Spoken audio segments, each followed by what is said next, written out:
Hay un tipo de dolor que no tiene nombre en ningún idioma, pero que millones de mujeres en este momento mismo están sintiendo. Es ese dolor silencioso que aparece cuando alguien a quien amabas con toda tu alma, alguien por quien diste lo mejor de ti, alguien a quien defendiste incluso cuando no lo merecía, te falló, te hirió, te rompió algo por dentro que tú misma todavía no sabes muy bien cómo se llama. Y lo más curioso, lo más inquietante de todo, es que ese dolor no lo siente igual cualquier mujer. No, hay un tipo de mujer en particular que lo siente de una manera distinta, más profunda, más desconcertante, y esa mujer eres probablemente tú, o alguien a quien quieres mucho, o alguien que está sentada justo ahora mismo, escuchando estas palabras, sin saber todavía que lo que va a descubrir hoy puede cambiarle la vida. Bienvenidos a Psicovida. Lo que voy a contarte hoy va mucho más allá de lo que sugiere el título de este video. El título se queda corto. Lo que vas a escuchar en los próximos minutos no es solo una reflexión sobre el dolor, es una hoja de ruta. Es una explicación que quizás nadie te ha dado con esta claridad. Es la diferencia entre quedarte atrapada en ese dolor para siempre o entender exactamente qué está pasando en tu interior, por qué reaccionas como reaccionas y lo más importante, ¿qué puedes hacer con todo eso para salir no solo recuperada, sino transformada? Y si eres hombre, vas a comprender lo que hiciste, vas a ver lo que nunca debes repetir y vas a entender cuál es el error que cometiste, quizás sin darte cuenta. Y hay algo más, hay una trampa en la que caen casi todas las mujeres buenas después de ser heridas. Una trampa invisible, casi imperceptible, que parece una virtud pero que en realidad las destruye por dentro. Vamos a hablar de esa trampa más adelante en este video porque si no la conoces puedes pasarte años cometiendo ese error sin darte cuenta. Así que quédate, porque eso que te voy a contar al final es lo más importante de todo lo que hoy escucharás. Si este tipo de contenido te ayuda, suscríbete al canal y activa la campanita. Es gratis y puede que sea la mejor decisión que tomes hoy.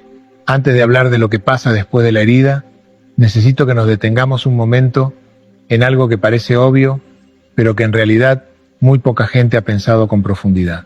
¿A qué nos referimos cuando hablamos de una buena mujer? Porque ese concepto, esa etiqueta, encierra mucho más de lo que parece.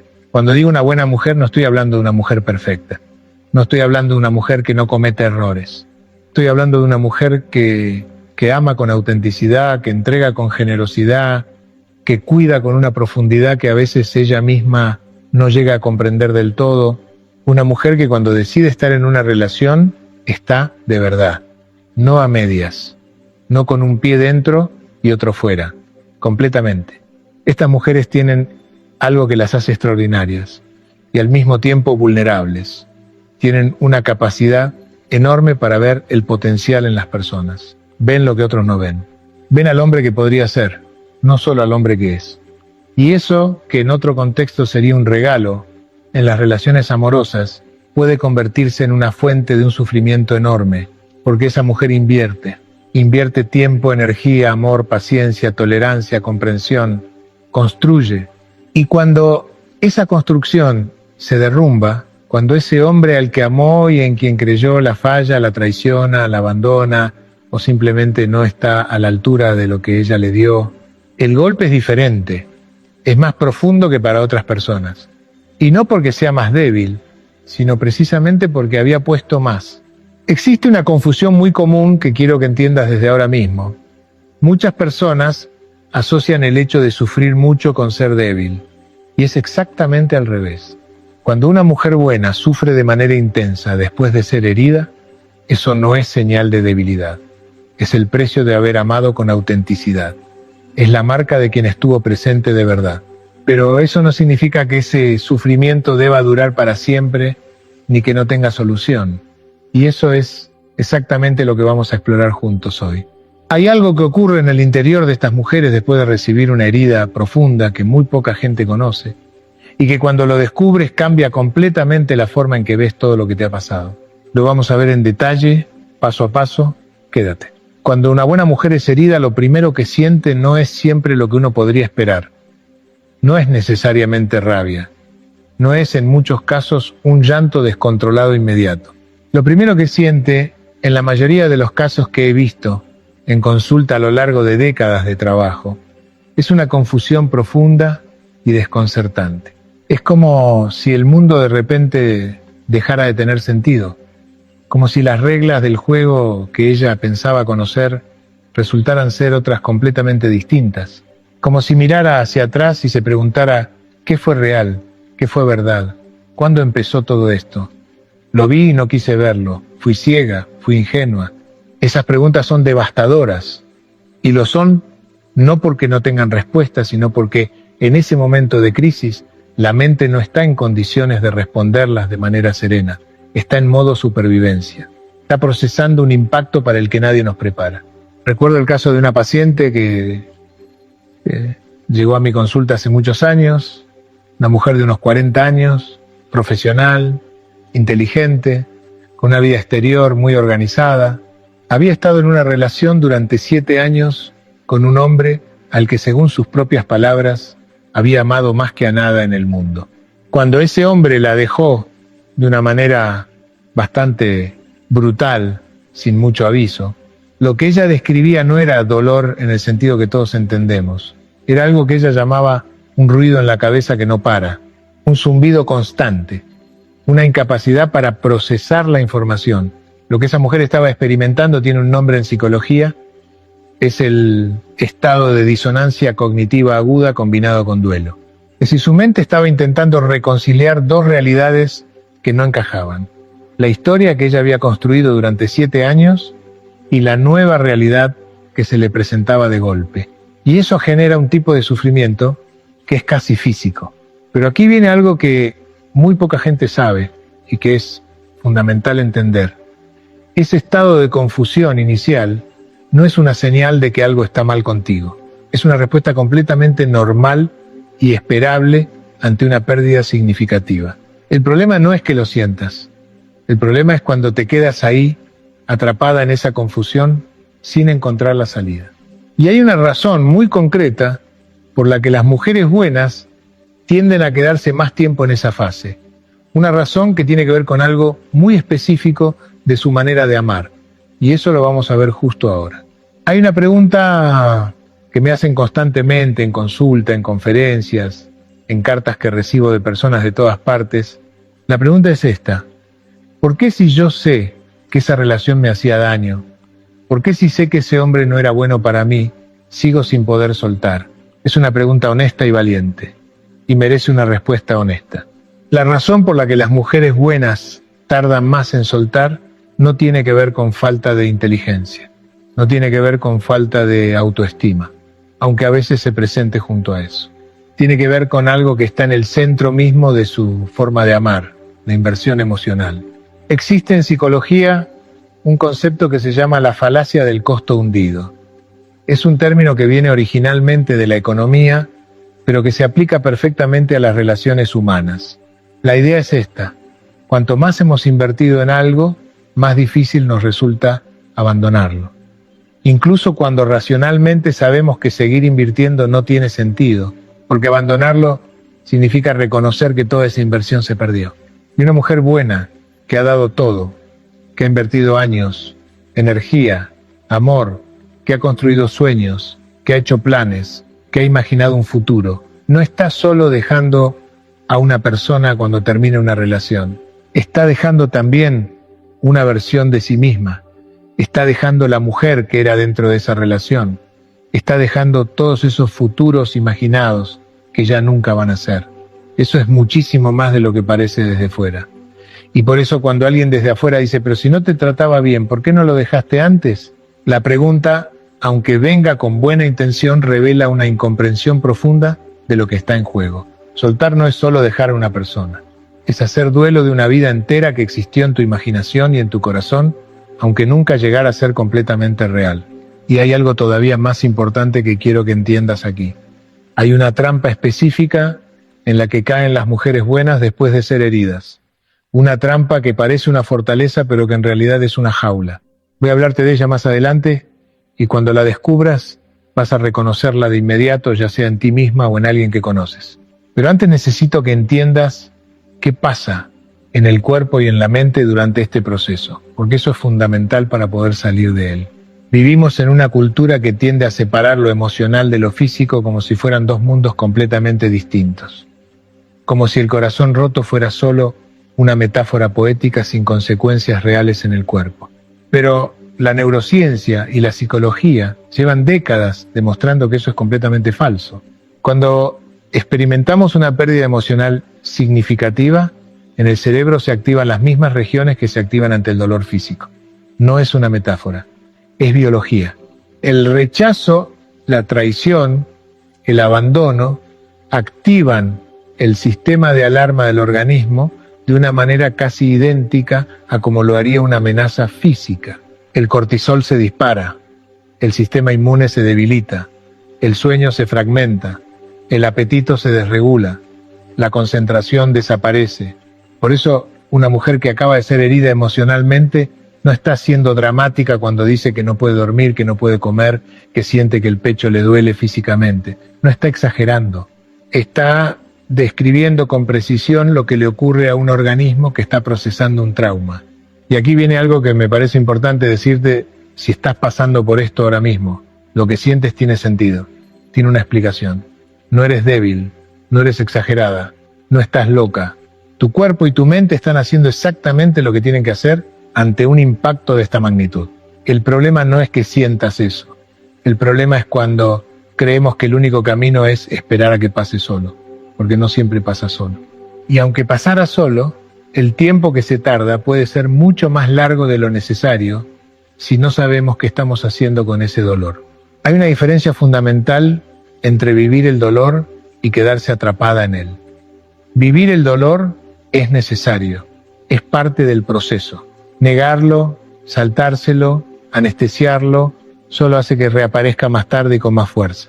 Pero quedarse atrapada en él, darle vueltas en círculos, rumiarlo de manera obsesiva sin encontrar salida, eso no es procesar, eso es sufrir sin dirección.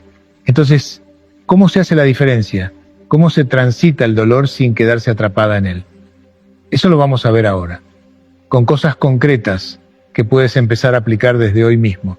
Pero antes, déjame terminar de explicarte el proceso completo, porque entenderlo te va a dar una perspectiva que por sí sola ya es terapéutica. Hay un camino que recorre casi toda mujer buena después de recibir una herida profunda en el amor. No es un camino idéntico para todas, claro que no, pero hay una secuencia que se repite con una regularidad sorprendente y que cuando la conoces de antemano te permite navegar por ella de una manera mucho más consciente. La primera fase es la que ya describimos, el impacto y la confusión. Esa neblina inicial donde todo parece irreal, donde el cerebro está intentando procesar algo para lo que no estaba preparado. Después viene algo que muchas mujeres no esperan, la fase de la búsqueda de sentido. Es esa etapa en la que la mente se vuelve casi detective. Repasa conversaciones, busca señales que no vio, analiza momentos con una lupa que antes no tenía. Se hace preguntas que empiezan siempre de la misma manera. ¿Y si yo hubiera? ¿Por qué no me di cuenta? ¿Qué hice mal? Esta fase tiene una función. Es la mente tratando de encontrar control en una situación donde sintió que lo perdió completamente. Porque si yo encuentro la razón, si yo identifico mi error, entonces en teoría podría haberlo evitado. Y si podría haberlo evitado, entonces tengo poder sobre lo que me pasa. Es una lógica comprensible. El problema es que muy frecuentemente conduce a la autoculpa. Y la autoculpa, cuando no está basada en una reflexión honesta, sino en el pánico emocional, es devastadora. Hay una diferencia enorme entre responsabilizarse honestamente, que es sano y necesario, y culparse de manera indiscriminada, que es una forma de castigarse sin proceso. Una mujer que acaba de ser herida no puede hacer un análisis sereno y objetivo de su propia responsabilidad en la relación mientras todavía está en el impacto. Ese análisis necesita distancia, necesita calma, necesita que el sistema nervioso se haya calmado lo suficiente como para pensar con claridad. Luego viene una fase que muchas personas no se esperan y que cuando aparece puede resultar bastante desconcertante, la ira. Puede aparecer muy tarde, mucho después de lo que uno esperaría. Y cuando aparece puede sentirse desproporcionada, fuera de lugar, incluso vergonzosa. Muchas mujeres me han dicho que se sentían avergonzadas de su propia ira, como si no tuvieran derecho a ella. Quiero ser muy claro en esto.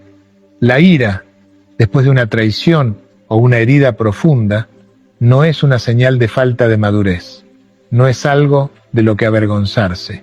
Es una respuesta legítima e incluso necesaria. La ira nos dice que algo que nos importaba fue dañado. La ira tiene energía, y esa energía bien encaminada puede ser una fuerza poderosa para el cambio. El problema no es sentir ira. El problema es cuando la ira se convierte en el único estado disponible, cuando se instala de manera permanente y no permite que el proceso avance. Eso ya no es ira sana, es ira estancada.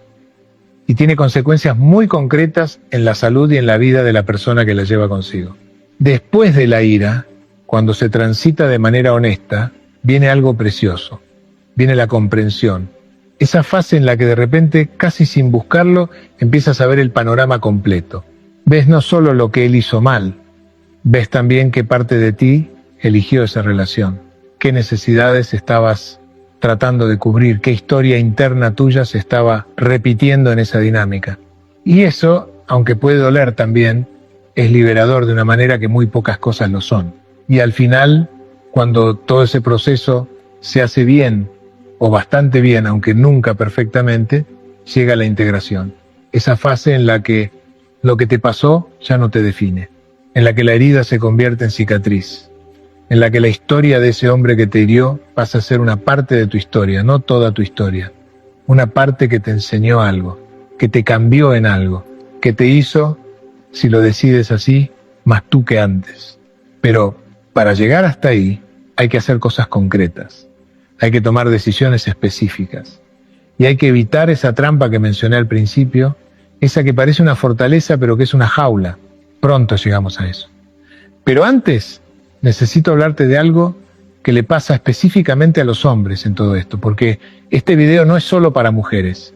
Hay algo que los hombres necesitan escuchar y que muy pocas veces alguien les dice con claridad, algo que no es un reproche ni un ataque, sino una observación honesta basada en años de trabajo clínico y de observación de la naturaleza humana.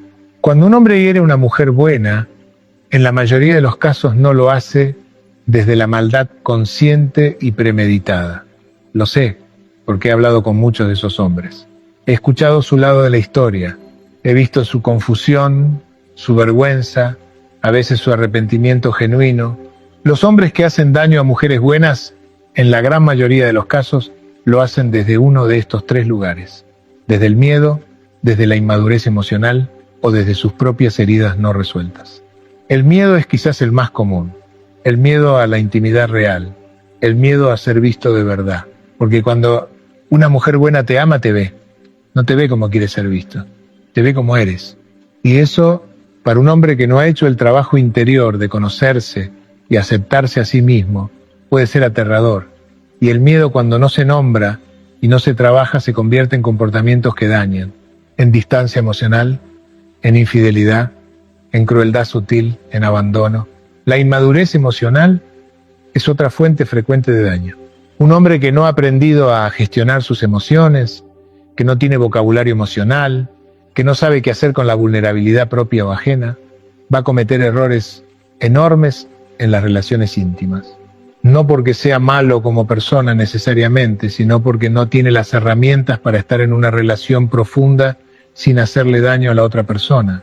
Y luego están sus propias heridas, los patrones que aprendió en su familia de origen, las historias que se repiten sin que él lo sepa, la forma en que aprendió a relacionarse con las mujeres observando a su padre o a su madre, o la manera en que fue herido él mismo en relaciones anteriores y nunca procesó ese dolor. Esto no es una excusa. Que tengas una historia difícil no te da derecho a herir a otros, pero entender de dónde viene el daño sí es útil para las mujeres que lo reciben, porque les ayuda a no tomar ese daño como una definición de su propio valor, y para los hombres que lo causan, porque es el primer paso para tomar responsabilidad y hacer algo diferente. Porque hay algo que los hombres deben entender. Cuando hieren a una mujer buena, no solo le hacen daño a ella, se hacen daño a sí mismos. Pierden a alguien que los amaba de verdad. que estaba dispuesta a darles lo mejor de sí misma. Y eso, aunque en el momento puede no sentirse así, es una pérdida enorme. Una pérdida que muchos hombres solo llegan a comprender mucho tiempo después, cuando ya no hay nada que hacer. Y hay algo más, algo que tiene consecuencias que van mucho más allá de la relación en cuestión. Cuando un hombre hiere repetidamente a mujeres buenas sin hacer el trabajo interior, sin confrontar sus miedos y sus heridas, ese patrón se repite y se repite. Y cada vez que se repite, se vuelve más difícil de romper, porque el patrón se refuerza, las defensas se vuelven más gruesas, la capacidad para la intimidad real se va reduciendo, hasta que un día ese hombre se encuentra solo, sin entender muy bien cómo llegó hasta ahí. Ahora bien, hay algo que hace que todo cambie. Hay un punto de inflexión en el que un hombre puede decidir hacer las cosas de manera diferente.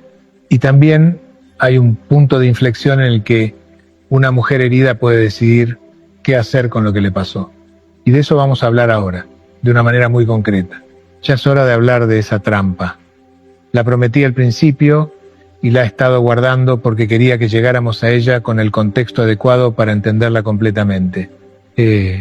La trampa se llama el blindaje emocional y es exactamente lo que parece: cerrarse, ponerse una armadura, decidir, después de haber sido herida, que nunca más vas a volver a ser tan vulnerable, que nunca más vas a dar tanto, que nunca más vas a confiar de esa manera, que nunca más vas a amar con esa intensidad.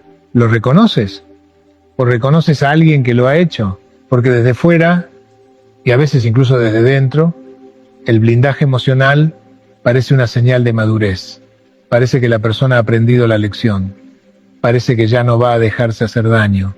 Parece incluso una forma de respeto hacia una misma, pero es una trampa. Y es una trampa de las más peligrosas, precisamente porque se disfraza de sabiduría. Lo que ocurre cuando una persona se blinda emocionalmente es que efectivamente se protege del dolor específico que conoce, del tipo de herida que ya recibió. Pero al mismo tiempo se cierra todo lo demás. Se cierra la conexión genuina. Se cierra la posibilidad de volver a sentir esa profundidad que sentía cuando amaba de verdad.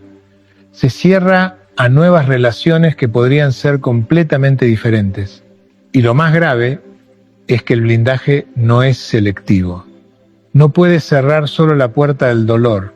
Cuando cierras esa puerta, cierras también la puerta de la alegría profunda, de la intimidad real, de la conexión que te hace sentir viva y presente en el mundo. He visto mujeres brillantes, extraordinarias, generosas, que después de una herida profunda decidieron no volver a abrirse. Y años después, desde afuera, parecían perfectamente bien. Tenían una vida funcional, exitosa incluso. Pero cuando las escuchabas hablar del amor, había una frialdad que no era su naturaleza, una distancia que no era quien ellas eran, un vacío donde antes había una llama. Eso no es protegerse, eso es amputarse.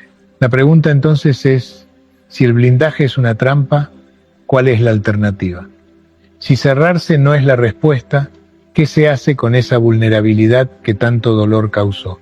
La respuesta es una de las cosas más contraintuitivas que vas a escuchar hoy y al mismo tiempo una de las más liberadoras si la entiendes bien, ¿no? La respuesta no es ni cerrarse ni volver a abrirse de la misma manera ingenua que antes. La respuesta es desarrollar lo que yo llamo una vulnerabilidad consciente. Una vulnerabilidad que no niega el riesgo, pero que elige correrlo. Una vulnerabilidad que ha aprendido a distinguir entre quién merece acceso a tu interior y quién no. Una vulnerabilidad que ya no nace del miedo a quedarse sola o de la necesidad de ser amada a cualquier precio, sino de la fortaleza de quien sabe quién es y decide dar desde ese lugar. Esa es la diferencia. Y es enorme. Una de las cosas que más claramente veo en las mujeres que han sido heridas es que a menudo no tienen un mapa claro de sus propios patrones emocionales. No saben por qué eligieron a ese hombre. No saben qué necesidad interna los unió. Y si no lo saben, es muy difícil que la próxima vez las cosas sean diferentes.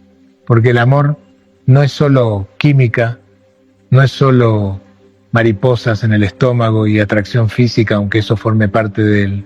El amor tiene una arquitectura interna que está construida sobre nuestras experiencias tempranas, nuestros miedos, nuestras necesidades no satisfechas, los modelos de relación que aprendimos desde pequeños, y cuando esa arquitectura tiene grietas, cuando está construida sobre patrones disfuncionales aprendidos en la infancia o en relaciones anteriores, terminamos atrayendo o siendo atraídas por personas que encajan en esas grietas de maneras que inicialmente se sienten como encaje perfecto, pero que a largo plazo producen exactamente el tipo de dolor del que estamos hablando hoy.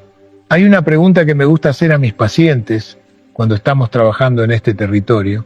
La pregunta es, ¿qué te resultaba familiar en él? No qué te gustaba, sino qué te resultaba familiar.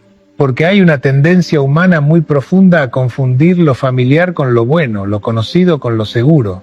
Una mujer que creció viendo a su padre ser emocionalmente distante puede sentir una atracción casi irresistible por hombres emocionalmente distantes.